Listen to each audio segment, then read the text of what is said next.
ऐसी सूरत हाल भी बन जाती है कि इंसान जो है वो रोज़ा तोड़ भी देता है।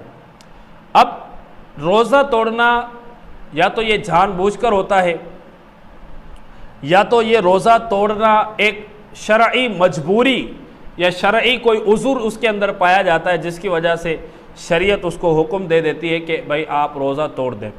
अच्छा, रोज़ा तोड़ने की सूरतों के अंदर बाज़ सूरतें ऐसी हैं कि जिनमें सिर्फ रोज़ा तोड़ने पर कज़ा जो है वो लाजिम होती है कि आपने कज़ा करनी है रोज़ा तोड़ने की।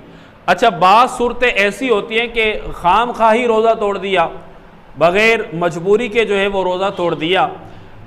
और अब इस सूरत के अंदर जब शराइत वगैरह पाई गई तो अब रोज़े की कज़ा के साथ साथ वो बंदा रोज़े का कफ़ारा भी अदा करेगा। जी हाँ, रोज़ा तोड़ने का कफ़ारा भी अदा करेगा। अब वो शराइत कौन कौन सी हैं ये हमें उलमाए किराम से मालूम करना चाहिए, पता होना चाहिए। चूँकि ये टॉपिक बहुत लंबा है, तवील है, इसलिए इसको बयान करना जो है वो इस मुख्तसर सी वीडियो के अंदर जो है वो किफ़ायत ना करेगा। लेकिन मुतलकन रोज़े का कफ़ारा जो है वो हम सुन लेते हैं कि अगर किसी बंदे ने रोज़ा रमज़ान का तोड़ दिया और कफ़ारे की शराइत भी पाई गई, मुतहक्कक हो गई शराइत, तो अब इस सूरत के अंदर या तो वो एक ग़ुलाम आज़ाद करेगा या बांदी को आज़ाद करेगा। चूँकि आजकल ग़ुलाम नहीं पाए जाते, आजकल बांदियाँ नहीं पाई जाती, तो आज़ाद करने का सवाल ही नहीं बनता।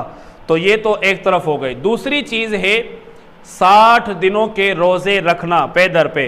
जी हाँ, अगर कोई बंदा रमज़ान का रोज़ा तोड़ देता है, कफ़ारे की शराइत उस पर आ जाती हैं, ग़ुलाम आज़ाद आज के ज़माने में नहीं कर सकता, तो 60 रोज़े रखेगा पे दर पे। मतलब कि उसके दरमियान फ़ासला नहीं होना चाहिए। अगर फ़ासला हो गया तो दोबारा से नए सिरे से 60 रोज़ों को उसने रखना होगा।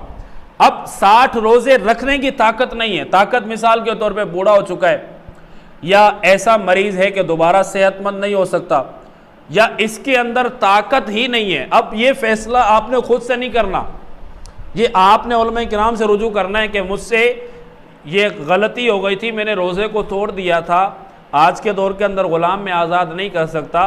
तो आप देखें मेरी हालत, मेरी कैफियत देखें।